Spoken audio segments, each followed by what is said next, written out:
Prambanan Shiv मंदिर Indonesia देश के जावा शहर के पास योग्यकर्ता शहर से 17 किलोमीटर की दूरी पर स्थित एक विशाल मंदिर है। यह छोटे बड़े मंदिरों को मिलाकर कुल 240 मंदिरों का समूह है, जिनमें से अधिकांश नष्ट हो चुके हैं, किंतु 3 मुख्य मंदिर जो कि त्रिदेवों को समर्पित हैं, वे आज पुनरुद्धार के बाद जीवंत अवस्था में हैं। यह इंडोनेशिया का सबसे बड़ा तथा एशिया का दूसरा सबसे बड़ा मंदिर है, जो 47 मीटर ऊंचा है, जिसका निर्माण 9वीं शताब्दी में महाराज पिकाटन ने करवाया था। यह मंदिर लगभग 100 एकड़ के क्षेत्र में फैला हुआ है। मंदिर के शीर्ष पर बनी आकृति पुनकाक मस्तक के रूप में जानी जाती है, जो हमारे आत्म अवलोकन व मोक्ष को दर्शाती हैं। प्राचीन हिंदू मान्यता के अनुसार मंदिर के डिजाइन को सुमेरु पर्वत के महामेरु चोटी की भांति तैयार किया गया है। महामेरु चोटी को देवताओं के घर के रूप में जाना जाता है। मंदिर के चारों ओर विशाल उद्यान है, जहां आप आराम कर सकते हैं या घूम सकते हैं। सबसे पहले इंडोनेशिया में सनातन धर्म को मानने वाले लोग रहते थे, लेकिन सम्राट अशोक के शासनकाल में बौद्ध धर्म तेजी से फैला। उन्होंने भारत के उत्तर व दक्षिण में बौद्ध धर्म का जमकर प्रचार करवाया, जिसके फलस्वरूप इंडोनेशिया में बौद्ध धर्म को मानने वाले लोगों की संख्या बढ़ती चली गई और लगभग 1 सदी तक बौद्ध धर्म को मानने वाले राजाओं का राज रहा, जिनमें शैलेंद्र राजवंश प्रमुख था। इसके बाद वहां फिर से हिंदू धर्म का राज आया तथा संजय राजवंश के राजा रकाई पिकाटन राजा बने। उन्होंने हिंदू धर्म की पुनः स्थापना के उद्देश्य से इस विशाल मंदिर का निर्माण करवाया, जो मुख्यतः भगवान शिव को समर्पित था। इस मंदिर का निर्माण 850 ईस्वी में शुरू हुआ था, जो राजा पिकाटन के नेतृत्व में 856 ईस्वी में पूरा हो गया था। इसके बाद संजय राजवंश के अन्य राजाओं ने इस मंदिर को विस्तार दिया, जिनमें राजा लोकपाला व बलितुंग महाप्रभु प्रमुख थे। इस मंदिर का शुरुआती नाम शिवगृह था, अर्थात भगवान शिव का घर।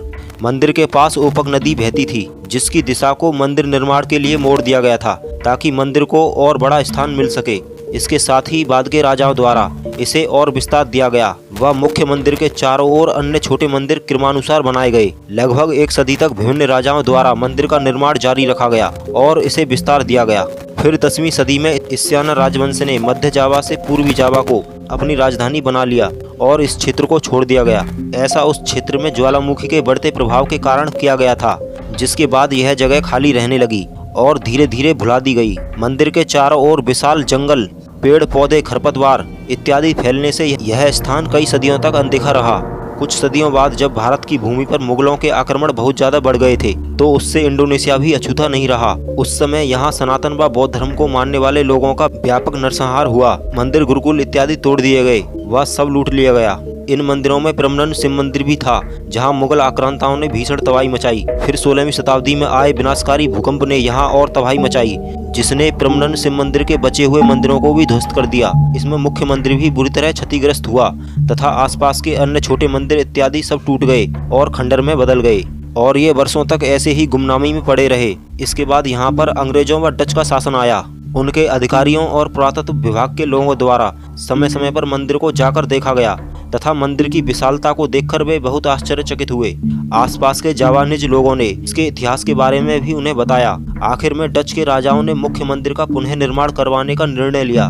फिर सन 1918 में मुख्य शिव मंदिर का पुनर्निर्माण शुरू हुआ। यह कार्य बीच में कई बार रुका, क्योंकि उस समय विश्व ने 2 युद्ध देखे थे। अंत में सन 1953 में जाकर मुख्य शिव मंदिर के पुनर्निर्माण का कार्य शुरू हुआ, जिसका इंडोनेशिया के प्रथम राष्ट्रपति सुकर्णो द्वारा उद्घाटन किया गया था। इसके बाद सन 1978 से लेकर 1993 के बीच 2 अन्य मुख्य मंदिरों, विष्णु व ब्रह्मा जी के मंदिर तथा 3 वाहन मंदिरों का जीर्णोद्धार करवाया गया। सन 1993 में 6 मुख्य मंदिर, जो कि त्रिदेवों और उनके वाहनों को समर्पित थे, जीर्णोद्धार के बाद तैयार हो चुके थे। तब वहाँ के राष्ट्रपति सुहर्तो ने इसका उद्घाटन किया था। अभी भी समस्या यह थी कि मंदिर के असली नक्काशीदार पत्थरों को या तो मुगलों के द्वारा लूट लिया गया था या उन्हें बुरी तरह से तहस-नहस कर दिया गया था। इसलिए वहाँ की सरकार ने घोषित किया कि यदि मंदिर के 75% नक्काशीदार पत्थर मिल जाते हैं तो संपूर्ण मंदिर का पुनः निर्माण करवा दिया जाएगा। हालांकि मंदिर के जीर्णोद्धार का कार्य आज भी समय समय पर होता रहता है। प्राचीन नक्काशी किए हुए मंदिर के अवशेष न मिलने के कारण यह मंदिर अभी भी खंडर की स्थिति में है, किंतु मुख्य मंदिर अब पहले की तुलना में अच्छी अवस्था में है। अपनी विशालता और अद्भुत उत्कृष्ट शैली के कारण यह मंदिर खंडर होने के बाद भी देश विदेश के लाखों लोगों को अपनी ओर आकर्षित करता है। 16वीं सदी में आए भूकंप ने यहाँ भीषण तबाही तो मचाई ही थी, और उसके बाद बहुत कोशिशों से मुख्य मंदिरों का जीर्णोद्धार किया गया था, लेकिन सन 2007 में यहाँ फिर से भीषण भूकंप आया और मंदिर को तहस-नहस कर दिया। इंडोनेशिया सरकार द्वारा मंदिर का फिर से जीर्णोद्धार करवाने तक पर्यटकों को यहाँ जाने से रोक दिया गया था। हालांकि कुछ ही समय बाद मंदिर को ठीक करके इसे पर्यटकों के लिए खोल दिया गया। योग्यकर्ता शहर के पास बड़े बड़े ज्वालामुखी होने के कारण उसका प्रभाव इस मंदिर पर भी पड़ता है। हालांकि आज भी इंडोनेशिया सरकार द्वारा निरंतर इस मंदिर के पुनर्निर्माण और जीर्णोद्धार का कार्य किया जा रहा है। साथ ही यहाँ हिंदू धर्म के लोगों द्वारा समय समय पर उत्सवों का आयोजन भी शुरू हो गया है। यह मंदिर इतना विशाल है कि आप चित्र से ही इसका अनुमान लगा सकते हैं। यहाँ कुल 240 छोटे व बड़े मंदिर थे। मंदिर का पूरा स्थल एक वर्ग के आकार में बनाया गया है, जिसमें क्रमानुसार सभी मंदिरों को बनाया गया है। इसमें सबसे मुख्य और सबसे ऊंचा मंदिर भगवान शिव का है, इसलिए इसे परमनंट शिव मंदिर या शिव ग्रह की संज्ञा दी गई थी। इसके बाद क्रमानुसार मुख्य मंदिरों में भगवान विष्णु व भगवान ब्रह्मा के मंदिर, तीनों वाहनों के मंदिर, 2 अपित मंदिर व 4 केरल मंदिर आते हैं। मंदिर की संरचना इतनी विशाल है कि हमें इसे 2 भागों में बांटकर समझना पड़ेगा। पहले चरण में हम आपको मंदिर की बाहरी संरचना के बारे में बताएंगे, जहां सभी मंदिरों की स्थिति, दिशा एवं वह किस भगवान से संबंधित है यह बताया जाएगा, तथा दूसरे चरण में मंदिरों की आंतरिक संरचना के बारे में बताया जाएगा। आइए जानते हैं। चलचित्रों के माध्यम से आप देख सकते हैं कि मंदिर 2 वर्गों के क्षेत्र में फैला हुआ है। इसमें एक बड़ा या बाह्य वर्ग है जिसमें सभी 240 मंदिर हैं, जबकि एक छोटा आंतरिक वर्ग है जिसमें सभी मुख्य मंदिर स्थित हैं। मंदिर के संपूर्ण क्षेत्रफल को 3 भागों में बांटा जा सकता है। इसमें आंतरिक वर्ग सबसे पवित्र स्थल अर्थात देवीय स्थल, बाह्य वर्ग तपस्वी ऋषि मुनियों का स्थल और बाह्य वर्ग के चारों ओर फैला उद्यान सामान्य मनुष्य स्थल का प्रतिनिधित्व करता है। 3 त्रिमूर्ति मंदिर। इसमें सबसे पहले 3 मुख्य मंदिर हैं जो त्रिमूर्ति को समर्पित हैं। इसमें सबसे बड़ा मंदिर भगवान शिव को समर्पित है, जो मंदिर के एकदम केंद्र में स्थापित है। यह मंदिर सभी मंदिरों में सबसे ऊंचा व विशाल है। अन्य 2 मुख्य मंदिर भगवान विष्णु व भगवान ब्रह्मा को समर्पित हैं। भगवान विष्णु का मंदिर शिव जी के उत्तर में और ब्रह्मा जी का मंदिर शिव जी के दक्षिण में स्थित है। इन तीनों मंदिरों के मुख सूर्योदय की दिशा में अर्थात पूर्व दिशा में हैं। इसके बाद आते हैं 3 वाहन मंदिर, जो इन 3 मंदिरों के ठीक सामने बने हैं। यह 3 मंदिर भगवान ब्रह्मा, भगवान विष्णु व शिव के वाहनों को समर्पित हैं। भगवान शिव के सामने नंदी का, विष्णु के सामने गरुड़ का व ब्रह्मा के सामने हंस का मंदिर है। इन तीनों मंदिरों के मुख सूर्यास्त की दिशा में अर्थात पश्चिम दिशा में हैं। त्रिमूर्ति और उनके 3 वाहनों के बीच में उत्तर व दक्षिण दिशा की ओर मुख किए हुए 2 और मंदिर हैं, जिनमें अब मूर्तियां नहीं हैं। मान्यता है कि भगवान ब्रह्मा के पास स्थित मंदिर माता सरस्वती को और भगवान विष्णु के पास स्थित मंदिर माता लक्ष्मी को समर्पित है। अपित को जावानीज भाषा में बगल में कहा जाता है। मुख्य मंदिरों के बगल में स्थित होने के कारण इनका नाम अपित मंदिर पड़ा। 4 केलिर मंदिर। जैसा कि आप चित्र में देख सकते हैं कि पूरा मंदिर एक विशाल वर्ग के आकार में फैला हुआ है, जिसमें 240 मंदिर बने हुए हैं। इस विशाल वर्ग के बीचों बीच एक छोटा वर्ग है जिसमें सभी मुख्य मंदिर स्थित हैं। इस आंतरिक वर्ग में त्रिमूर्ति, वाहन व अपित वाले कुल 8 मंदिर स्थित हैं। आंतरिक वर्ग के चारों ओर वाह वर्ग की भांति दीवार बनाई गई है।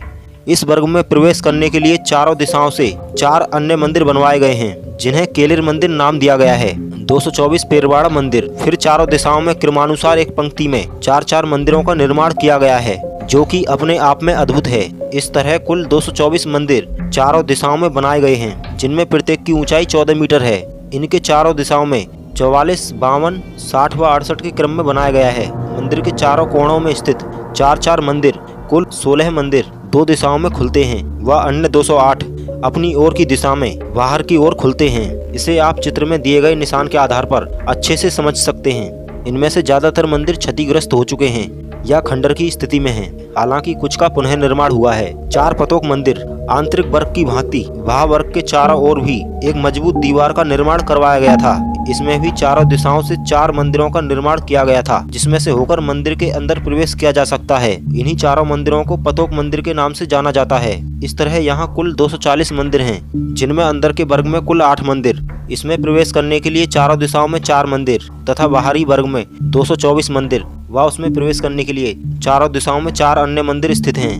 मंदिर में प्रवेश करने की दिशा और वहां से निकलने का स्थान, मंदिर का मुख, उसकी स्थिति इत्यादि आप दिए गए चित्र के माध्यम से भली भांति समझ सकते हैं। परमनंट मंदिर की आंतरिक संरचना। यह मंदिर चौकोर क्षेत्र में फैला हुआ सबसे ऊंचा व विशाल मंदिर है, जिसकी ऊंचाई 47 मीटर व चौड़ाई 34 मीटर है। मंदिर धरातल पर न होकर ऊंचाई पर स्थित है, जिस पर चढ़ने के लिए सीढ़ियां बनाई गई हैं। सीढ़ियों से चढ़ने पर आप पाएंगे कि मंदिर को चारों ओर से एक मजबूत दीवार से घेरा गया है। मंदिर का मुख पूर्व दिशा की ओर है, अर्थात इसमें पूर्व दिशा से प्रवेश किया जा सकता है। मंदिर के बाहरी द्वार पर दोनों ओर 2 कक्ष हैं जिनमें महाकाल व नंदीश्वर की मूर्तियां स्थापित हैं। सीढ़ियां चढ़कर मंदिर में प्रवेश करने पर वहां 5 कक्ष और मिलेंगे। इनमें से मुख्य कक्ष मंदिर के मध्य में स्थित है, जो कि भगवान शिव को समर्पित है। मुख्य कक्ष के चारों ओर, चारों दिशाओं में 4 कक्ष हैं। मंदिर में प्रवेश करने पर हम पूर्वी दिशा में प्रवेश करेंगे, जो कि मुख्य कक्ष से जुड़ा हुआ है। मुख्य कक्ष में भगवान शिव को समर्पित 3 मीटर ऊंची मूर्ति स्थापित है। भगवान शिव के मुकुट पर अर्धचंद्रमा तथा मस्तक के मध्य में तीसरी आंख भी बनी हुई है, जिससे उन्होंने त्रिशूल, डमरू व जपमाला पकड़ी हुई है। पूर्वी दिशा के कक्ष में कोई मूर्ति नहीं है। मुख्य कक्ष में प्रवेश किया जाता है। मुख्य मंदिर के अन्य 3 दिशाओं के कक्ष किसी न किसी देवता को समर्पित हैं। इसमें उत्तर दिशा के कक्ष में माँ दुर्गा की महिषासुर मर्दिनी मूर्ति, दक्षिण में महर्षि अगस्त्य की मूर्ति व पश्चिम में भगवान गणेश की मूर्ति स्थापित है। विष्णु व ब्रह्मा मंदिर भगवान शिव के बाद 2 मुख्य मंदिर भगवान विष्णु व भगवान ब्रह्मा को समर्पित हैं। दोनों मंदिरों की ऊंचाई 33 मीटर व चौड़ाई 20 मीटर है। इन दोनों मंदिरों में प्रवेश करने के लिए भी सीढ़ियां बनी हुई हैं। शिव मंदिर की भांति इनमें कई कक्ष नहीं हैं, बल्कि एक मुख्य कक्ष ही है, जहां पर भगवान विष्णु व भगवान ब्रह्मा जी को समर्पित मूर्तियां स्थापित हैं। नंदी, गरुड़ व हंस मंदिर तीनों मुख्य मंदिरों के सामने उनके वाहनों के मंदिर स्थित हैं, जिसमें भगवान शिव के मंदिर के सामने वाहन नंदी का मंदिर, भगवान विष्णु के सामने वाहन गरुड़ का मंदिर व भगवान ब्रह्मा के सामने हंस का मंदिर है। तीनों मंदिरों के मुख पश्चिम दिशा की ओर हैं, अर्थात अपने भगवान के मुख्य मंदिरों की ओर हैं। नंदी मंदिर में प्रवेश करने पर सामने नंदी जी की विशाल मूर्ति स्थापित है। मूर्ति के ठीक पीछे दोनों ओर सूर्यदेव व चंद्रदेव की मूर्तियां स्थापित हैं। सूर्यदेव अपने रथ पर 7 घोड़ों के साथ और चंद्रदेव अपने रथ पर 10 घोड़ों के साथ स्थापित हैं। गरुड़ व हंस मंदिरों में अब गरुड़ और हंस की मूर्तियां नहीं हैं, क्योंकि इन मूर्तियों को मुगल आक्रांताओं द्वारा ध्वस्त कर दिया गया था या लूट लिया गया था। माँ लक्ष्मी व सरस्वती मंदिर भगवान विष्णु व ब्रह्मा जी के बगल में 2 मंदिर जिनमें अब मूर्तियां स्थापित नहीं हैं। हालांकि इनकी दीवारों पर की गई नक्काशी से यह अनुमान लगाया गया है कि भगवान विष्णु के समीप वाला मंदिर माँ लक्ष्मी को समर्पित था और भगवान ब्रह्मा के पास वाला मंदिर माँ सरस्वती को। केरल व पतोक मंदिर यह 8 मंदिर 4 केलेर व 4 पतोक आंतरिक व बाह्य वर्ग में प्रवेश करने के लिए 4 दिशाओं में स्थित हैं। यदि आप यहाँ जाएंगे तो सबसे पहले आपको किसी पतोक मंदिर के अंदर से प्रवेश करना पड़ेगा। फिर पेरवाड़ा मंदिरों से होते हुए आंतरिक वर्ग में प्रवेश करने के लिए किसी केलेर मंदिर से होकर जाना पड़ेगा। केलेर मंदिरों को गोपुर भी कह दिया जाता है। पेरवाड़ा मंदिर अब बचते हैं बाहरी वर्ग में स्थित छोटे छोटे 224 मंदिरों का समूह है। आश्चर्य की बात है कि इनमें से हर एक मंदिर की संरचना, ऊंचाई व चौड़ाई सब समान रूप से बनाई गई हैं। इनमें प्रवेश करने की दिशा चारों दिशाओं से अलग अलग हैं। केवल कोणों के 16 मंदिरों को छोड़कर कोने के 16 मंदिर 2 दिशाओं में खुलते हैं। इन 224 मंदिरों की ऊंचाई 14 मीटर व क्षेत्रफल 6x6 के आकार में है। ये सभी मंदिर किसी न किसी देवता को समर्पित थे, परंतु वर्तमान में इनकी स्थिति सबसे खंडर है। हालांकि कुछ का पुनर्निर्माण करवाया गया है, लेकिन ज्यादातर मंदिर अभी भी जर्जर अवस्था में हैं। तीनों मुख्य मंदिरों की दीवारों पर अंदर की ओर भगवान श्री राम व श्री कृष्ण के समय से जुड़ी विभिन्न कथाओं को भीत चित्र के माध्यम से जीवंत रूप दिया गया है। इनमें आप माता सीता का रावण द्वारा अपहरण, हनुमान जी का वानर सेना के साथ श्री राम की सहायता करना, श्री राम का रावण पर आक्रमण और उसका वध तथा भगवान श्री कृष्ण की लीलाओं समेत कई अन्य कथाएं चित्रों के माध्यम से देख सकते हैं। चित्रों को भी क्रमानुसार व मंदिर घूमने के अनुसार बनाया गया है। यह चित्र शिव मंदिर में प्रवेश करने से लेकर शुरू होते हैं, जो मंदिर की प्रदक्षिणा करने के अनुसार चलते हैं। शिव मंदिर में श्री राम के जीवन से संबंधित चित्र बने हुए हैं, जो ब्रह्मा मंदिर तक जाते हैं, तथा विष्णु मंदिर में श्री कृष्ण के जीवन से संबंधित चित्र उकेरे गए हैं। इसके साथ ही इन तीनों मंदिरों की बाहरी दीवारों पर भी चित्रों को उकेरा गया है। शिव मंदिर पर लोकपालों के चित्र, विष्णु मंदिर पर देवताओं व अप्सराओं के चित्र तथा ब्रह्मा मंदिर पर ऋषि मुनियों के चित्रों को उकेरा गया है। मंदिर की निचली बाहरी दीवारों पर भी पशु पक्षियों और पेड़ पौधों के चित्रों को उकेरा गया है। ब्रह्मनन मंदिर की रोरो जोंगरंग से जुड़ी कहानी। मुख्य मंदिर में स्थापित माँ दुर्गा की मूर्ति को रोरो जोंगरंग के नाम से पूजा जाता है, इसलिए मंदिर को रोरो जोंगरंग के नाम से भी जाना जाता है, जिसे एक समय की राजकुमारी का असली मूर्त रूप बताया गया है। इसके पीछे एक रोचक कथा जुड़ी हुई है। एक समय में यहाँ के 2 राजाओं के बीच भीषण युद्ध हुआ था। उनके नाम थे प्रभु बोको व प्रभु दमार मोयो। मोयो के बेटे राजकुमार वांडुंग बोंदोबोसो ने राजा बोकू की हत्या कर दी। राजा बोकू की एक बेटी थी जिसका नाम था रोरो जोंगरंग। राजकुमार वांडुंग बोंदोबोसो उसकी सुंदरता देखकर मंत्रमुग्ध हो गया और उसके सामने विवाह का प्रस्ताव रखा, जिसे राजकुमारी ने ठुकरा दिया। बोंदोबोसो के बार बार कहने पर राजकुमारी ने उसके सामने शर्त रखी कि यदि वह ब्रह्मनन मंदिर के पास एक रात में 1000 मूर्तियों को बनवा देगा तो वह उससे विवाह कर लेगी। उसने यह शर्त मान ली और अपनी संपूर्ण शक्तियों से एक रात में 999 मूर्तियों का निर्माण करवा दिया। यह देखकर राजकुमारी ने आसपास के सभी चावल के खेतों में आग लगवा दी, जिससे वहां दिन जैसा उजाला हो गया। वह बोंदोबोसो शर्त हार गया। जब बंदुंग या बांडुंग को राजकुमारी द्वारा किए गए छल का पता चला तो वह इतना क्रोधित हुआ कि उसने राजकुमारी को एक मूर्ति बन जाने का श्राप दे दिया। इस तरह 1000वीं मूर्ति के रूप में रोरो जोंगरंग की स्थापना हुई, जिसकी पूजा आज तक वहां के लोग करते हैं। हालांकि इसमें कितनी सच्चाई है, इसका कोई ठोस प्रमाण उपलब्ध नहीं है। जय माता दी।